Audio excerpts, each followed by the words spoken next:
My basic motivation for being a libertarian had never been economic, but moral. While I was convinced that the free market was more efficient and would bring about a far more prosperous world than statism, my major concern was moral, the insight that coercion and aggression of one man over another was criminal and iniquitous and must be combated and abolished. Welcome to Keith Knight, Don't Tread on Anyone, and the Libertarian Institute. Today we're going to talk about Enough Already, Time to End the War on Terrorism with Scott Horton. Scott, where's the best place to find the book?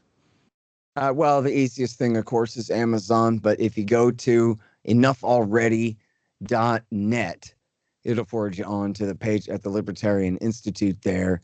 And we've got links to 8 or 10 different sources. So you can get it from Powell's Books and Smashwords and Scribd and I don't know, more like that. So Barnes and Noble as well. So if you don't like Amazon, there's plenty of competition where you can get it too. Nice. That link will be in the description below. I want to quote from Osama bin Laden in Tactical Recommendations. He says, "Then the fighters realized that the gang in the White House could not see things clearly and that their leader, that idiot they obey, was claiming that we envied their lifestyle when the truth, which this pharaoh would like to hide, is that we are attacking them because of their injustice toward the Muslim world and especially Palestine and Iraq, as well as their occupation of the land of the two sanctuaries." This is a quote from Osama bin Laden. Is this the reason, or is it really because they're scared that America is a hurdle to them spreading a worldwide Islamic caliphate? Well, yeah, both, right? So I think the important thing about that, and because there's another sort of point here too, bin Laden is a mass murderer, right? So who cares what he thinks, and who could believe any of the words that he says? If he's a murderer, then he's also de facto to be taken as a liar, right? Screw him. Why quote him? But the point is how quotable he was, and that when he said the things that he said, that was his pitch to get people to agree with him, to pick up a cause. This is a tiny little group of bandits trying to take on a superpower. So he was not just justifying his actions, he was trying to recruit new people to help him along with his agenda. And so he was focusing on the things the Americans were doing. Now, at the same time, it's essentially a fantasy on their part, certainly at that time, the absolute ridiculous pipe dream that one day we could create our caliphate with bin Laden or whoever we like at the head of it, if only the Americans weren't standing in our way by supporting all the local dictators. Now, the reality is, again, we're talking about a few hundred bandits, mercenaries left over from the last war where they had been run by their own country's intelligence agencies, helping them to go fight in Afghanistan in the 1980s. And so they didn't have the power to overthrow the king of Saudi Arabia or the military dictatorship in Egypt or the king of Jordan or Saddam Hussein in Iraq or the Ayatollah in Iran or anybody they wanted to see overthrown. All they could do is essentially be mad. But then they were able to rally their own forces together on essentially the compromise that let's attack America first, because they were trying to bring together people from all these different countries. So some people wanted to focus on attacking the king of Jordan and whatever the different in Egypt and Saudi mostly was the argument. So they said, well, listen, this is a doctrine we'll compromise on and settle on. We'll focus on the Americans, the far enemy, and we'll attack them. We'll bog them down, bleed them to bankruptcy the same way we did with the Soviet Union. And once they're no longer here to back our kings and dictators and presidentes and warlords, then we'll be able to accomplish our revolution. So that was the long game, to provoke America into reacting, giving itself their own Vietnam, just as we had helped these same mujahideen do to the Soviet Union with the Afghans in the 1980s, and to do it again to ourselves. And it seems to have worked.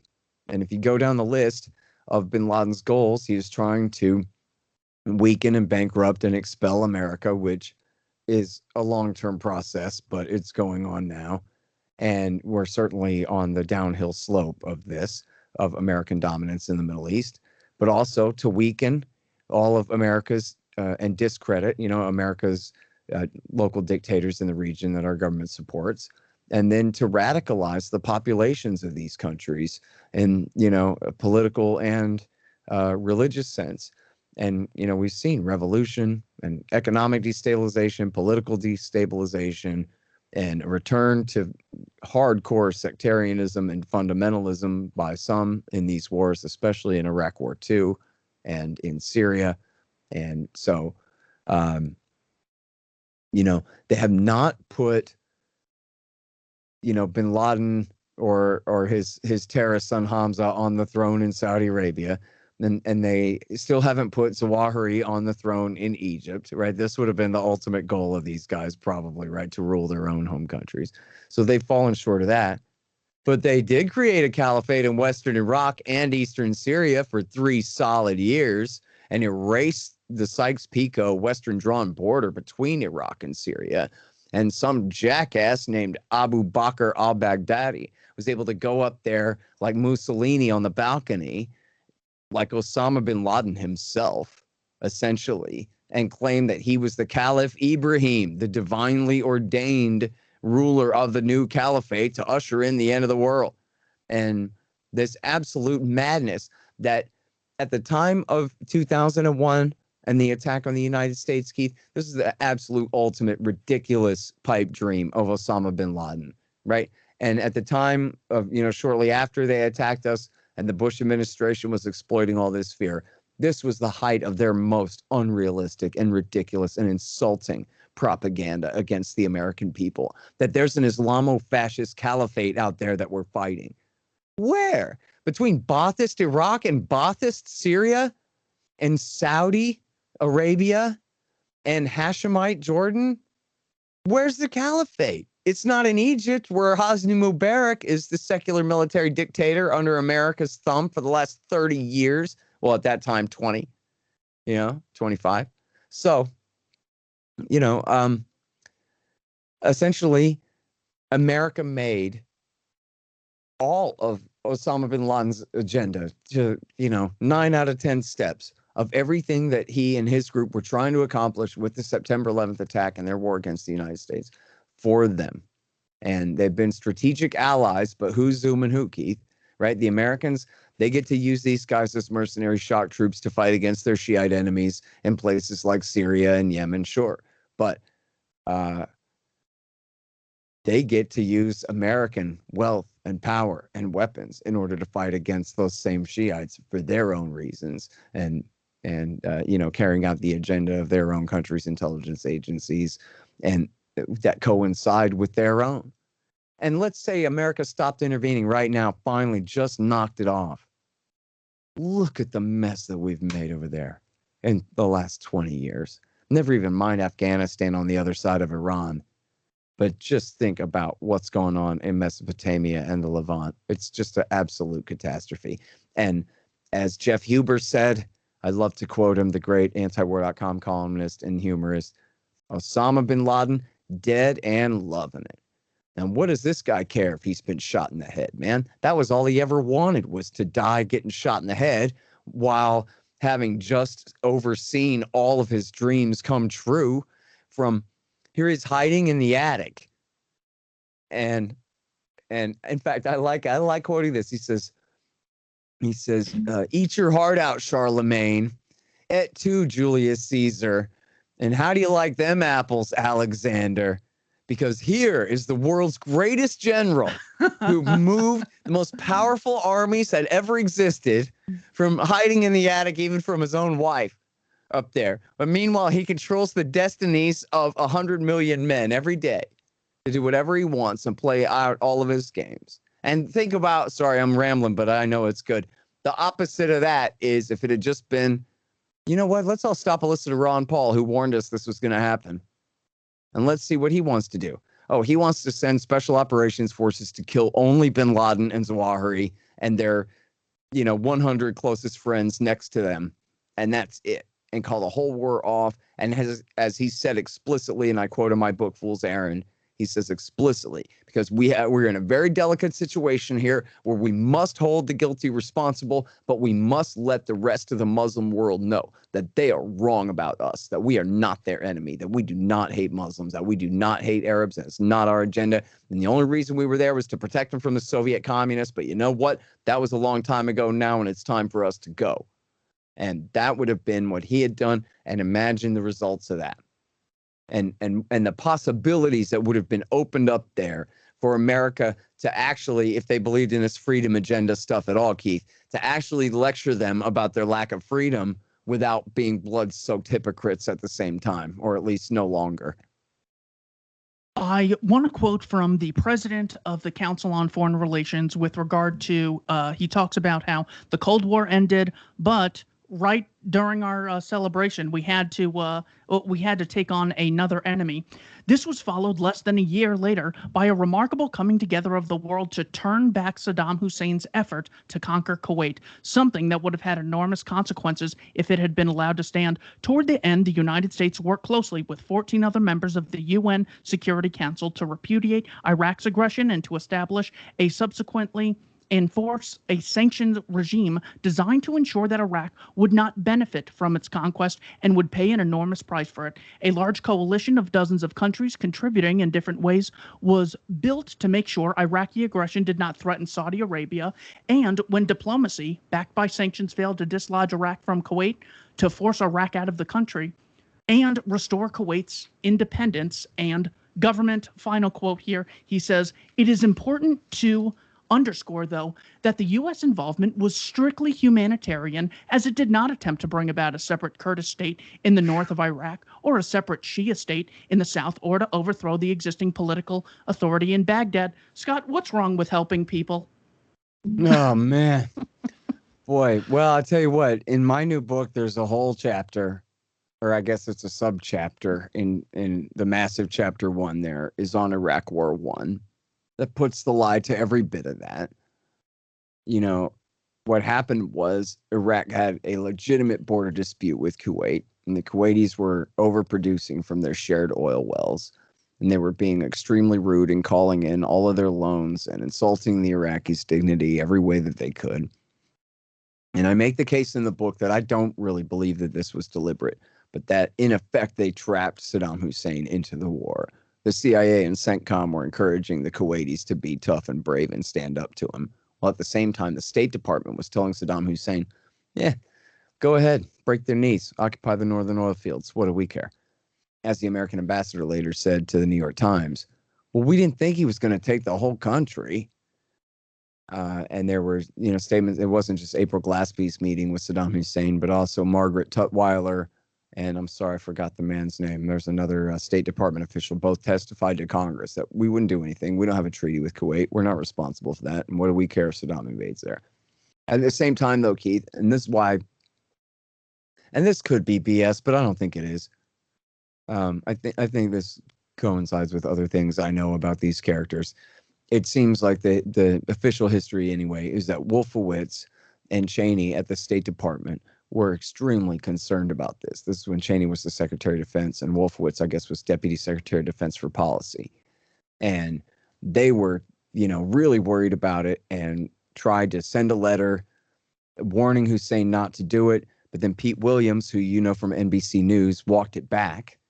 And then they got H.W. Bush, the president, to send a message, but it seemed they thought too conciliatory and almost like permission itself to go ahead.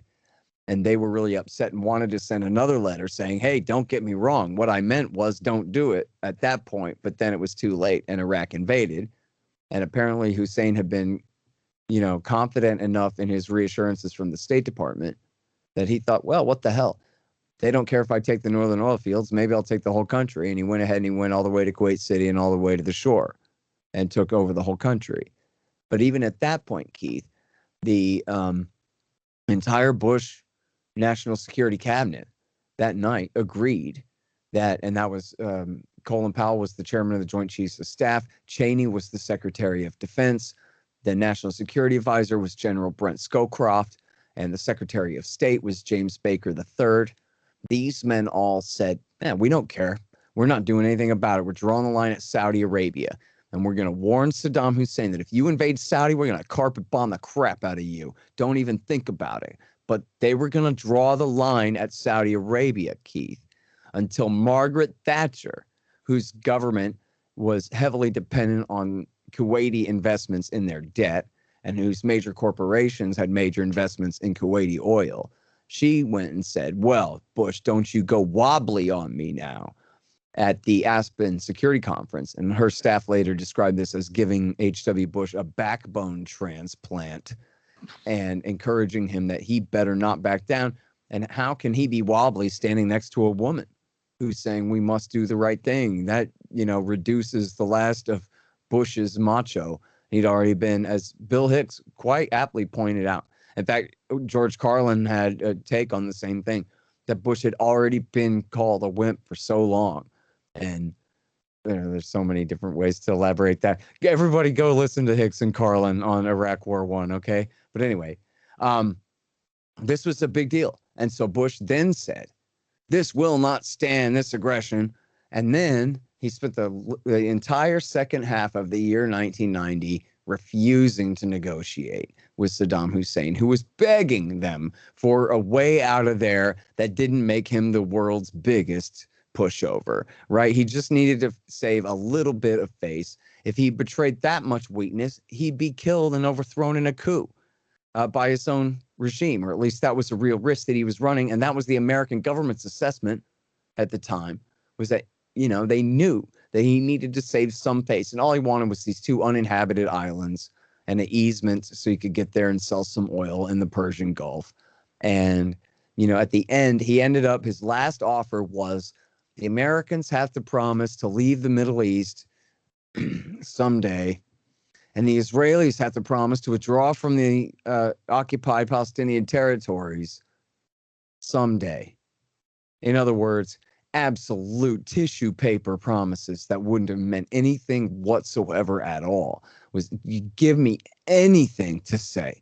And then Bush said, no, any concession is a reward for aggression, and we'll never do anything. He must absolutely bow down, which they knew was the offer that he could not accept, the situation he could not accept, that he would have to be, attacked and driven out, because he would have to have some minimal something to show for it. And I document all of that in my book, of all of the difference. It's really Murray Wass at New York Newsday and a couple others at the New York Times and Noam Chomsky who did the best work on that at the time. Now, and they refused to accept his surrender, and then they launched this massive war that, you listed him saying, well, geez, we didn't want to go too far because our mandate was only to go far enough. But then look at the situation that put them in. And in fact, does he talk about the Shiite uprising and their deliberations about what to do there after the war? Or no? Or you're going to say something else? Go ahead. No, he mentions the amount of Shia increase in power after Iraq War II, but doesn't go into it at all afterwards. There's so much. But in Iraq War I, after Iraq War I, he doesn't talk about the aftermath of the Shiite uprising and Saddam crushing the rebellion? He doesn't even talk about the sanctions. He briefly passes over sanctions. Yeah, you would have thought that there was just a billboard that said Saddam is bad, and that was like a sanction. In a short amount of time, can you explain what the sanctions were and their devastating effect? Yeah, well, so, sanctions is such a euphemism. But, if you call it a blockade, that's not exactly right, because it's not really a matter of navies floating offshore preventing goods from coming in. No one's even trying it, because this was United Nations Security Council resolutions binding on the whole world. It was illegal to sell to Iraq. And so they were under a total global economic blockade. And the way it works on the Security Council is that any one major power, basically the victors of World War II, are the permanent members of the Security Council, right? So the US, UK, Britain, France, Russia, and China. And any one of them can veto anything. And so there's no point in anyone issuing a new resolution to end the sanctions when everybody knows America's going to vote no. America, being Bill Clinton's government, is going to vote no and continue the sanctions.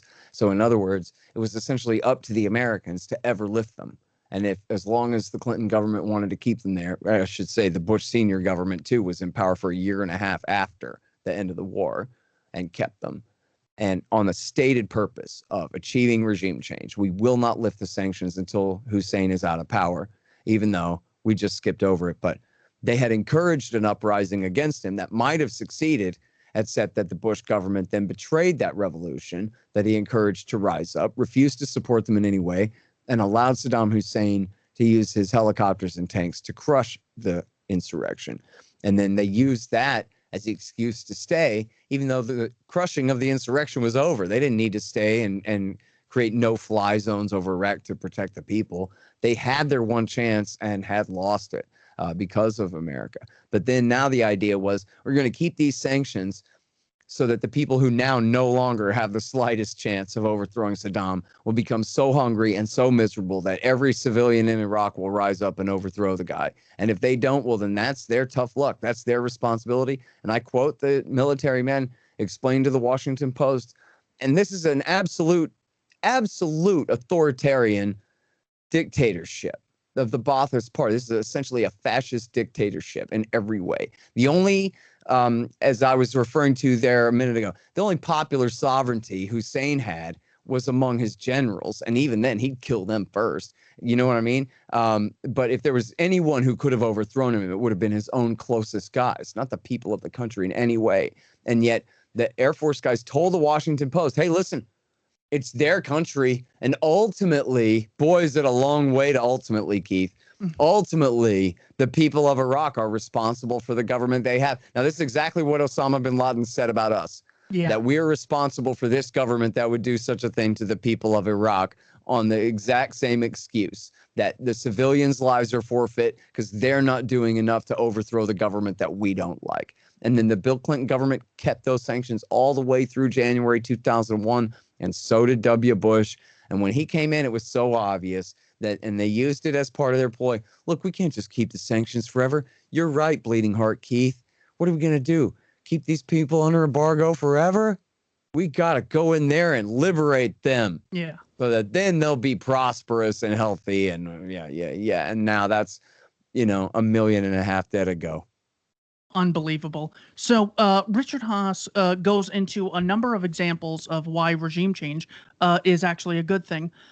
Page 33, the occupying powers reformed the countries in their image after the Second World War, which translated into democracy for all of Japan and in Germany as well, for the part which became East Germany, controlled by the USSR. Nearly 3/4 of a century later, Germany and Japan stand out as among the few successful examples of what today would be called regime change, followed by nation or state building. His second reason is that, for its part, the Soviet Union did what it could to promote communist regimes around the Western Hemisphere and succeeded in Cuba and Nicaragua. It had the advantage of aiding individuals and movements fighting against unpopular authoritarian governments that offered little to their people. So, historically, Germany and Japan, good regime change. Historically, the Soviets have engaged in regime change and it worked for them.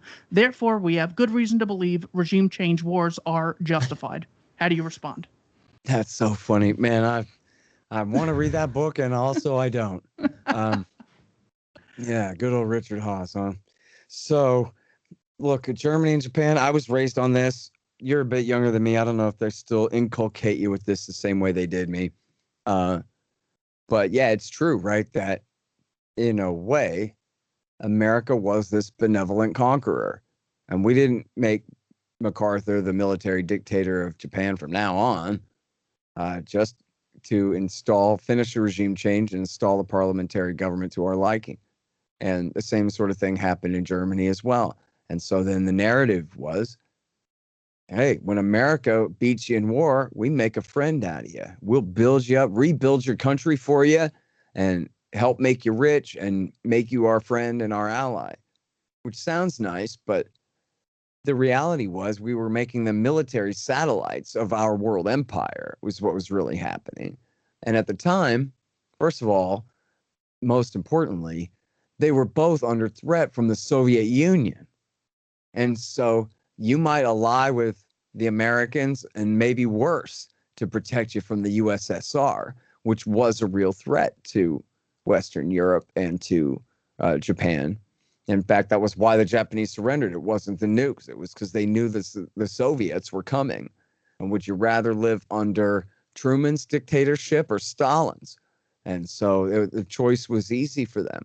And so with the threat of the Soviet Union and communism, communist invasion being held over their head, then it was a lot easier to convince them to go along with us. But also, the Japanese had already had a parliamentary government and had been allies with the British and had been, adopting a lot of Western customs as far as independent judiciaries and all these kinds of things in a way that there was plenty to tap into there, and former leaders of that previous government to bring into power and this kind of deal.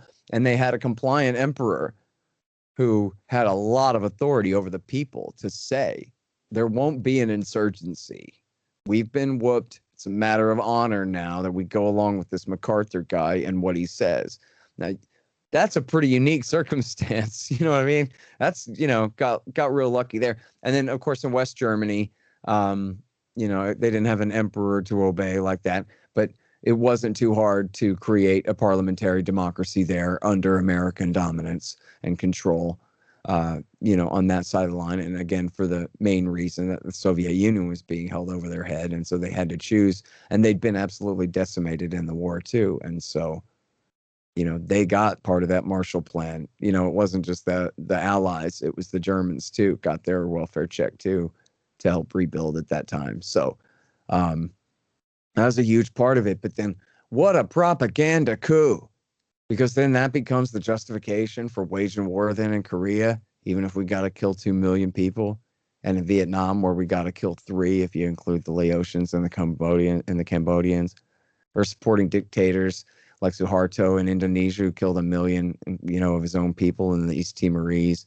or, all kinds of right-wing dictatorships that, proverbially throw their left-wing dissidents out of helicopters at the, slightest whim, up and down all through Latin America and through Asia, all the dirty wars of the Middle East. And, I haven't gotten to it yet. There's this new book by a guy named Vincent Bevins.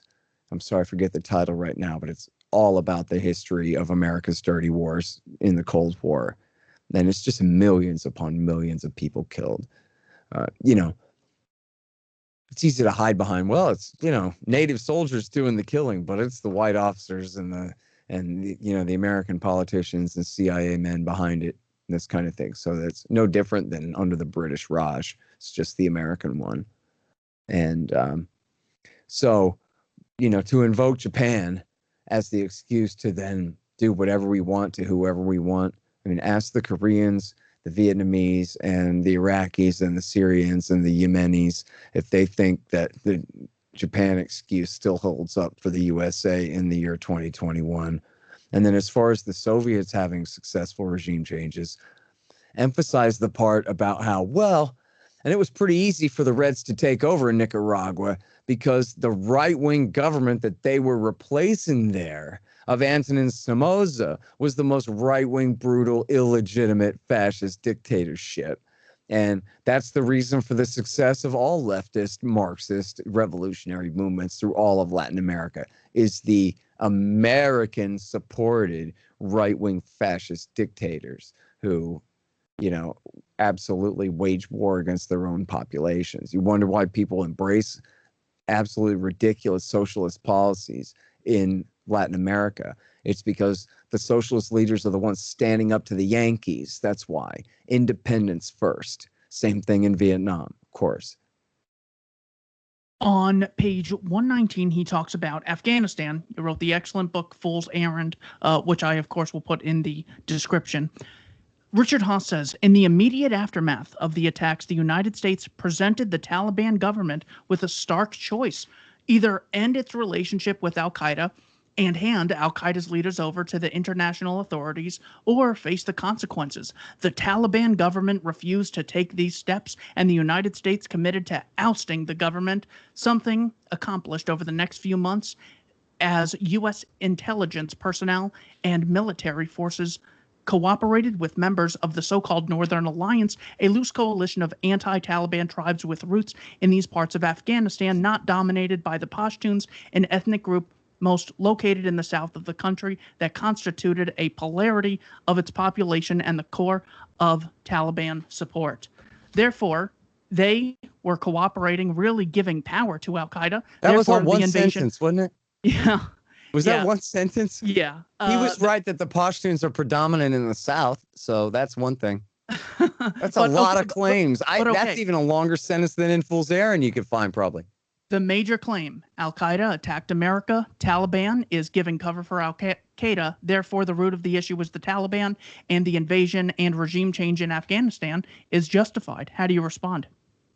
Well, it's a damn dirty lie. And in fact, emphasis on him saying that the demand was that they turn him over to international authorities. But they offered to turn him over to the Organization of Islamic Conference. In other words, any nation state that's a member of the Organization of Islamic Conference, which is, of course, created by America and Saudi Arabia in the first place. And they were told to go to hell. They said, well, we just want to see some evidence. And Colin Powell went on Meet the Press, the Secretary of State, said, we're going to publish a dossier explaining how this is all Osama bin Laden's fault, which is easy enough. They knew Al Qaeda was going to attack us all summer long, of course. And so that's even the official story, and also some of the critical ones.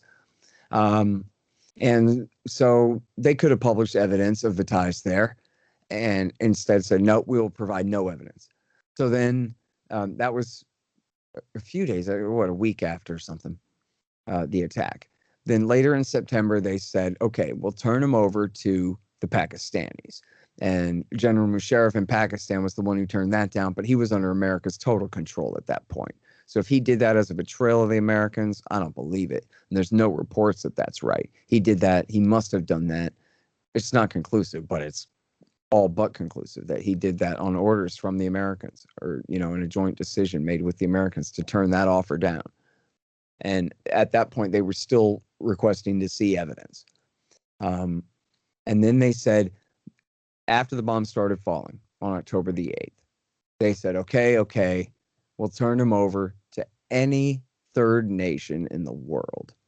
And then they didn't mention Israel. I think probably not Israel, but they had turned him over to, evidently, according to them, they were willing to take not just bin Laden, but his Al Qaeda guys, arrest them all and extradite them to any third country in the world. Canada, Mexico, England, France, our very best friends, who, in many cases, and it's the same thing with the Muslim countries too. That could have been Egypt or Jordan or Malaysia or any one of these countries that's friendly to the United States, where the guys would have landed on the tarmac and then taken off again for their extradition to America without even getting out of the plane, right?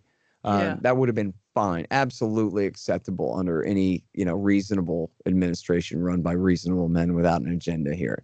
And it was rejected. But then they offered, finally, they said, forget evidence. We don't need evidence. And we'll turn him over to any third country in the world. And Bush said, too late. So they just dropped every demand. They were ready to go. And it was confirmed. The American intelligence officials said, well, that may be right, but we don't care. And Wow. so then it was on. And look, the reality is that Mullah Omar hated Osama bin Laden, right? And bin this Laden, is who NBC called the father of the Taliban. Yeah, he was the dictator. He was the leader. Or I don't know exactly his exact title, but he was the leader of the Taliban government there. And he had every reason to resent bin Laden. When bin Laden first got there in 96, I forget if Rabbani, this warlord Rabbani, either had just been killed or was about to be killed. But that's who bin Laden was expecting to be hosted by. He had to figure out, okay, who are these Taliban guys? I got to get along with them now. That wasn't his exact set. And then, essentially, so here's this guy who's like a worldwide Leninist revolutionary, right? He's trying to turn over the entire Middle Eastern order from, the Indian subcontinent to the Mediterranean Sea and on to Nigeria, right? That's bin Laden's plan, right? Set the whole damn world on fire. Well, this guy, Mullah Omar, had already taken the capital city that year, 1996, with the help of the United States and, of course, Saudi Arabia and Pakistan, and the support of the Bill Clinton government, had just taken over that country. And as the old saying goes, and I don't know who coined this, I should look it up because I keep quoting it, that a radical becomes a conservative the day he seizes the capital. Right now that I've won and I'm the dictator, enough of your world revolution stuff. Let's just have revolution in one country, Afghanistan, right? So said Thomas Jefferson and Leon Trotsky and Mullah Omar. Revolution in one country will be more than enough. Thank you for us to handle. And so then here comes bin Laden, is nothing but trouble. And of course, bin Laden is the son of a billionaire. His partner Zawahiri is a surgeon from Cairo. And these are wealthy, well-educated men from the world. The Taliban are hillbillies from deepest, darkest Pashtunistan. They don't know nothing about nothing. They knew virtually nothing of the outside world. And so then bin Laden and the bin Ladenites treated them like trash. It's like a bunch of hoity-toity Boston Brahmins among a bunch of, NASCAR folk or whatever. They just treat them with the utmost of contempt. And so guess what? The feeling was kind of mutual that we don't really like you guys very much either. And there's a great book about this called An Enemy We Created by Kuhn and Lynn Schoten. And they just prove this case in absolute, just incredible detail over and over again of the strained relationship between these two. And you know what? Milton Bearden, who had helped run, he was one time or maybe most of the time the chief of station running the Afghan war in the 1980s for the CIA against the Soviets there when we backed the Mujahideen in that war. He told the Washington Post just after September 11th, listen, we've been negotiating with the Taliban. They hate bin Laden and they want to give him up to us. And we should not be bombing the Taliban. We should be bombing al-Qaeda. In fact, Keith, now that I'm thinking about it, Condoleezza Rice and others in the government at the time, at the highest level, she was the national security advisor. She and some of the CIA were saying we should not bomb the Taliban at all. We should only be bombing the Arabs and showing the Taliban that, look, man, we're really not trying to bomb you, but don't make us bomb you. We're trying to separate the Taliban away from al-Qaeda. But then Rumsfeld and the others were like, no, we don't want to do that. We want to separate them together is what we want to do, and conflate them together.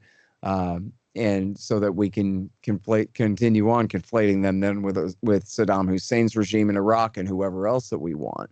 And so that was that. But honestly, if they had just dealt with this honestly, in fact, one more thing, Milton Bearden said, the Taliban, one example that he gave was, the Taliban said to the Americans, hey, guess what? We lost bin Laden. He's out falconing somewhere, and we don't know where he is. Hint, hint, go ahead and whack him right now, and we'll say that, sorry, he was out falconing in the countryside somewhere. He was outside of our protection. We were trying to find him to keep him safe, but we were unable to because of his wild and risky ways. And so that's his own problem and not our fault. And we're, of course, we're honor bound to protect a guest, but not if he's out in the countryside somewhere where we can't protect him, where we told him not to go. And so it's sure not our fault the CIA killed him. But meanwhile, they were the ones telling the CIA, telling the Americans, he's out falconing. Go and get him. And then Milton Bearden is quoting this to the Washington Post, Keith, and saying, listen, they're saying, go and kill him. And we're saying, hand him over, Towelhead. And they're going, yeah, but go and kill him. We're handing him over to you, man. That's what we're doing. And as he put it, the Americans just don't speak that kind of language. They're just, it's like your junior high school gym coach idiot over there handling this. Is that, the intellect of the people in charge here. And so they just won't speak the language of accepting, of offering surrender. They can't even hear it when it's being laid in their lap. The article you cite in Fool's Errand is Bush rejects Taliban offer to hand bin Laden over, from The Guardian, October 14th, 2001. So it's widely recognized that this is a real thing. I didn't think that it was real until I had read Fool's Errand. Richard Haas talks about Iraq War II. Saddam's refusal to cooperate fully with UN weapons inspectors further reinforced the prevailing view that he had something to hide. To be clear, are you just trying to tire me out today with this, or what? I'm sorry, go ahead. One more. To be clear, what the United States did in 2003 was launch a preventative action, one aimed at stopping a gathering threat, in this case, what was thought to be Iraq's development of nuclear weapons. What's wrong with taking a preventative step to stop a crazy tyrant like Saddam from gaining nukes? And it's funny too, Keith, because I think Richard Haas, didn't he sort of have a reputation of being more with Powell and Armitage on the skeptical side and reluctant to do this war? You Yes. know, Yeah. He he's not a actually neoconservative. He's a he says that it CFR was guy, you he know? says that it was a mistake, but he'll still defend it to like up till the very last end, but then say, well, there might be some Yeah. unintended consequences. And of course, So look, Powell and Armitage got us into the war too. They said, geez, we want to do this? And then they were told, yes, we want to do this. And they said, okay. And they went along with it all. So I'm not trying to acquit them. And I guess he must have been more of a Colin Powellite than a Richard Pearl guy. But at the end of the day, it doesn't make that much difference. What a bastard. So look, the weapons inspectors were back in the country by the end of November of 2002. So they had 5 months to traipse around Iraq. And everywhere they went, they could find nothing. And they said so. Well, look, the Americans give us this intelligence. We go to the place where they say that the thing is happening, and it's not happening. And as I show in my book, the inspectors debunked the aluminum tubes lie. Look, the Washington Post debunked it in September 2002. But the weapons inspectors on the ground in Iraq went to the factory and found the order for the aluminum tubes. They're for rockets, and they found other aluminum tubes just like it. And why do you need this special anodized coating? Because of the weather. And it was all absolutely, every dotted I and crossed T of the Iraqis' version of the aluminum tubes being for god danged Katyusha rockets for shooting out of the back of your pickup truck, being for making aluminum tubes, was absolutely and thoroughly discredited long before Bush's speech in a solid 2 months, really, because the State of the Union isn't until like the end of January, right? So this is the very, very beginning of December was when they debunked the tube. And then Bush gets up there and says the tubes, and also the famous 16 words that Saddam's trying to buy uranium from Africa, when he had yellow cake in the country. And the CIA, 14 times the CIA told the neocons in the vice president's office, you can't put that in the president's speech. It's not true. And then finally they gave up and said, what the hell, go ahead and put it in there. And so they went ahead and used that for the State of the Union in 2003, even though Iraq had yellow cake uranium, which is partially refined ore. What are you going to do? Throw it at somebody and hit them in the head? I guess if you put it in their milkshake, you might give them cancer or something. I don't know. They had a ton of it, sitting under IAEA lock and seal in the country, left over from their 1980s obsolete and closed down nuclear program that the IAEA had never removed the uranium. They just left it there because it was essentially harmless sitting there. So if Hussein had wanted it, the inspectors weren't in the country from 1998 through 2002. All he would have had to do was cut the lock on the storage locker, take that uranium ore, refine it, somehow convert it to uranium hexafluoride gas, and then introduce it into these aluminum tubes for Katyusha rockets, and pretend that you're going to somehow make a Manhattan Project and an atom bomb out of it. The whole thing was absolutely ridiculous, and they knew they were lying, Keith. And all through from December through March, the nuclear inspectors and the chemical inspectors all said, we cannot find anything that you're talking about here. There's no production of sarin, no production of mustard, no warehouses full of this stuff. The mobile biological weapons labs, they brought the rat who said that it was true to the place where he said it was true. And they go, okay, show us the stuff. Total hoax. He knew nothing. The whole thing was a made up thing, a made up game. You can read a lot of this in the Senate investigations, years later when the Senate, published a lot of this stuff. It's right there in the PDF format there. Richard Haas quotes John F. Kennedy on page 158. As President John F. Kennedy once warned, there are risks and costs to a program of action, but they are far less than the long-range costs and risks of comfortable inaction. So, It's very easy for you to say, well, we should have sat back and not done anything in the face of the evils of the world, Saddam, Gaddafi, Assad. But if you sit back and allow these tyrannies to grow, then they're just going to expand further and engage in more unjust actions. Therefore, action is justified. How do you respond? No, it's just nonsense, right? There's no reason in the world to believe that all these nation states in the Middle East would be at war with each other if America wasn't there. All the worst violence is led by the Americans. And again, if the Americans hadn't been telling the Kuwaitis that, yeah, we got your back, go ahead and tell Saddam Hussein to go to hell, they wouldn't have. And if James Baker hadn't told Saddam Hussein, hey, man, I don't know, West Texas rules. If they're overproducing on your shared oil well, break their knees. What do I care, man? That's the name of the game, isn't it? That's how we do business around here. So, you know, and of course, that was all in the aftermath. These war debts I'm talking about, he owed them, was all in the aftermath of the American-supported Iran-Iraq war, where America supported both sides of the Iran-Iraq war.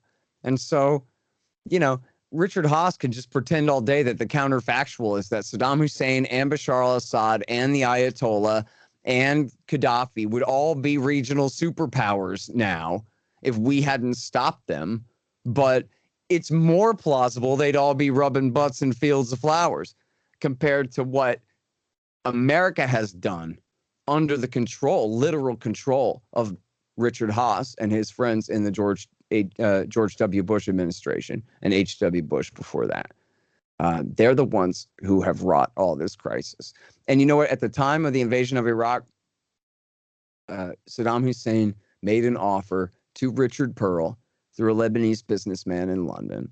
And in fact, he did this twice. There are two different stories about this, where Hussein essentially offered unconditional surrender. And by the way, I didn't mention, but Habush and Sabri were the intelligence minister and the foreign minister. And they were both CIA agents. I mean, assets, not officers, but they, you know, Saddam's top two guys worked for the CIA, were CIA informants essentially, and told them, we don't have any weapons. We're not backing al-Qaeda. None of this is true, man. You know, we'll do whatever you guys say. We know now from the CIA interrogator John Nixon that Saddam Hussein was essentially retired. He had kicked himself upstairs and had delegated most of his government to these men, Habush and Sabri and Tariq Ali, and that he was retired, writing a romance novel at the time, and was essentially dictator in name only, a figurehead at that time. And don't you like that about Saddam Hussein? He's writing a love story. He's writing, yeah. And so, you know, this is all bogus. And at the meeting in London, they told Richard Pearl, look, man, and this goes to show how innocent the Iraqis were at the time of the accusations against them, that they didn't know what the hell the war was about. Hey, look, man, if you really think we got weapons of mass destruction, I don't know what to tell you, but you can send in the FBI and the army, not invade, but just to walk around and go wherever you want, look wherever you want. And if this is about oil, we'll happily sign mineral rights deals. Who do you got? Exxon? Put them right up in first in line, man. We'll make a deal there. And if this is about democracy, well, we'll hold elections under international supervision. Just give us a little bit of time to make the transition. That was the Iraqis surrendering, unconditional surrender to the Americans. And they even said, and if this is about Israel, then we'll switch sides in the Israel-Palestine conflict, and we'll stop backing Hamas and sending any money to, you know, families of suicide bombers and all this stuff that had been Hussein's policy before, which he sent money to the families of any Palestinians who died in violent conflict with the Israelis. So that meant a little old lady crushing her house with a bulldozer, but it also meant the families of suicide bombers too. And that was the part that the neocons had highlighted so much. And so they even said, look, we'll even betray the Palestinians. We'll give up on that. We'll do whatever you want. Just don't invade. And Pearl said, you tell them we'll see you in Baghdad. And refused to accept, Keith, essentially an unconditional surrender. Unbelievable. Well, there are so many books to read about a lot of things. Why should someone take the time and spend the money and get enough already time to end the war on terrorism? Well, look, I think everybody knows that in the 80s, America backed the Mujahideen in Afghanistan and backed Saddam Hussein in the war with Iran and backed Iran, the famous Iran-Contra scandal, backed Iran against Saddam a bit too. I think everybody knows that. Everybody knows we fought Iraq War I, and everybody knows that Bill Clinton bombed the hell out of Iraq for 8 years straight and kept the sanctions, this kind of thing. Anybody who's interested in this sort of stuff at all knows this stuff. And people are somewhat familiar with the rise of Al-Qaeda and their attacks on America, and they're familiar, at least in some degree, of our war in Afghanistan and Iraq War II and our other interventions in Libya, Syria, Somalia, Yemen. They've at least heard of these things. So the book is not full of like, secret information. I got these documents about operation thus and such you've never heard of before, kind of covert action like that. And I'm not a journalist who was in the wars telling a first-person account, and I'm not a soldier back from the wars telling a first-person account. I'm essentially a critic who stayed home the whole time and watched all these wars from here and opposed them all along too. And I collected everything I hate about it all for 20 years in one place. And what it really should do, I hope, is draw one through line so that you see it's not all just ad hoc. There's a reason for all of this stuff that happens. And I start with Jimmy Carter because that's essentially my lifetime. And I guess I was born under Gerald Ford's, the last months of Gerald Ford there. But anyway, so many of these decisions start with the Carter administration. And then I draw the through line about, how to understand why it is that they made the choices that they did to switch sides back and forth the way that they have and cause the wars that they've caused and the thinking behind them. And at the end of it, I'm pretty sure that you'll have to agree that it is enough of this. There's no way to essentially conclude that somehow we got to tie up these loose ends, that somehow we can trust our government to fix what they've broken under this, kind of ridiculous pottery barn foreign policy. And frankly, Keith, look at what's happening right now. And I didn't really think it was going to happen, but it is happening. They are pulling American troops out of Afghanistan. They have emptied the Kandahar Air Base, and they're working on Bagram right now. And there's footage of GIs and, special operations forces and whoever all they are getting on planes and flying the hell out of there. And so this is America leaving in defeat, in this war after a 20-year war. And the future of Afghanistan is going to be ugly as hell too. And the Hawks will, of course, say that's because we ever gave up. But everyone else will know that that's because we let these men even try this in the first place. And that was never going to work. That's why it didn't work. And that the people who said so all along, somehow we're going to tame the Afghans and turn their country into one compliant with American goals and wishes, was always a fool's errand and crazy, that we had no right to do it and never should have done it.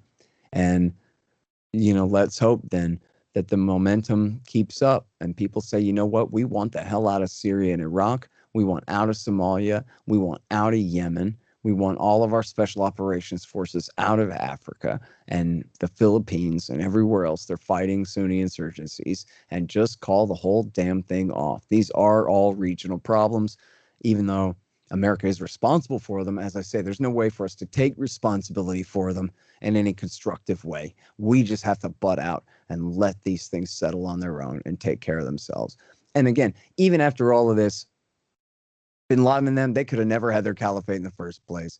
The worst that could happen was what did happen in eastern Syria and western Iraq, but that's over. It's America is the only thing standing in the way of the government in Damascus taking over all of the rest of the country of Syria.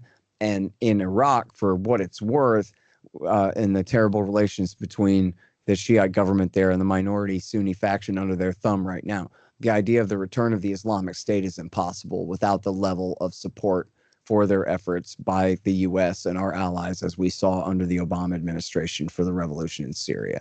And so it really is time to just call it off.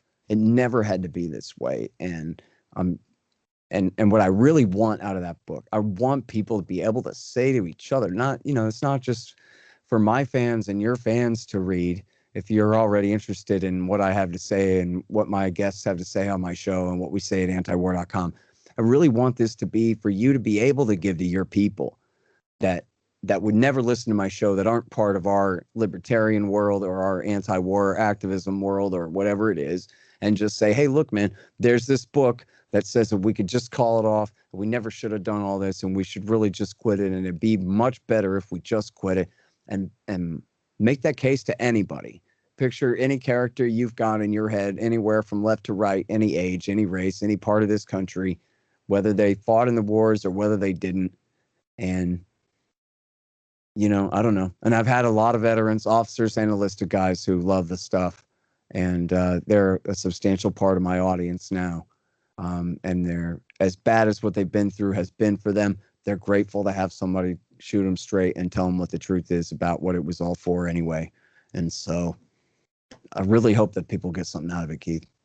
Excellent. The book is Enough Already, Time to End the War on Terrorism. Thanks to everyone for watching Keith Knight, Don't Tread on Anyone, and the Libertarian Institute. Scott, thank you for your time as always. Thank you, my friend.